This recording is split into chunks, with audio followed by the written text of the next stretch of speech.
வணக்கம். Om Sai real estate. நான் ரவிக்குமார். நம்ம இன்றைக்கி பார்க்க போகிற சைட் பார்த்தீங்கன்னா சென்னை மாதாவரம் மில்க் காலனி எடுத்த கேகே தழைங்க.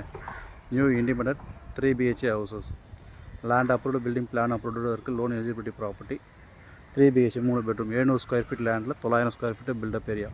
20க்கு 35 700 square feet land, 900 square feet building, 3 bedroom, 3மே அட்டாச் பாத்ரூமோடு இருக்குது. சவுத் ஃபேஸிங்கில் 20 அடி ரோடு. இதோட விலை பார்த்தீங்கன்னா 70 lakhs, 70 லட்ச ரூபா விலை நின்று வச்சுருக்காங்க. ஒன்றா சைட்டு பிடி தான் சிலது நெகோஷியேட் பண்ணுறது வாய்ப்புகள் இருக்குது. ஸோ சுற்றி வீடுங்களுக்கு மத்தியில் அருமையான ஒரு நியூ இண்டிபெண்டன்ட் ஹவுசஸ் வருது. ஸோ சைட்டு படி தான் சிலது நெகோஷியேட் பண்ணுறது வாய்ப்புகள் இருக்கலாம். ஸோ சைட் லொக்கேஷன் பார்த்தீங்கன்னா கம்மிங் மெட்ரோ ஸ்டேஷன்லேருந்து ஒரு 2 கிலோமீட்டர் டிஸ்டன்ஸில் இருக்குதுங்க. கண்ணதாசன் நகர் பஸ் ஸ்டாண்ட்லேருந்து ஒரு 1.5 கிலோமீட்டர், திருத்தங்கல் நாடக காலேஜ்லேருந்து 1 kilometre, Manali market 1.5 kilometre, metro station பார்த்தீங்கன்னா இது 202 கிலோமீட்டரில் இருக்குது. அருள்நகர் ஜங்ஷன் பார்த்தீங்கன்னா 2 கிலோமீட்டர் ஜங்ஷனில் இருக்குதுங்க. ஸோ நல்லா ஒரு அருமையான ஒரு லொக்கேஷன் அமைஞ்சிருக்கு. சைட்டு பிடிச்சா லைக் பண்ணுங்கள். சைட் விசிட் பண்ணுறது கால் பண்ணுங்கள். 70 லட்ச ரூபாவில்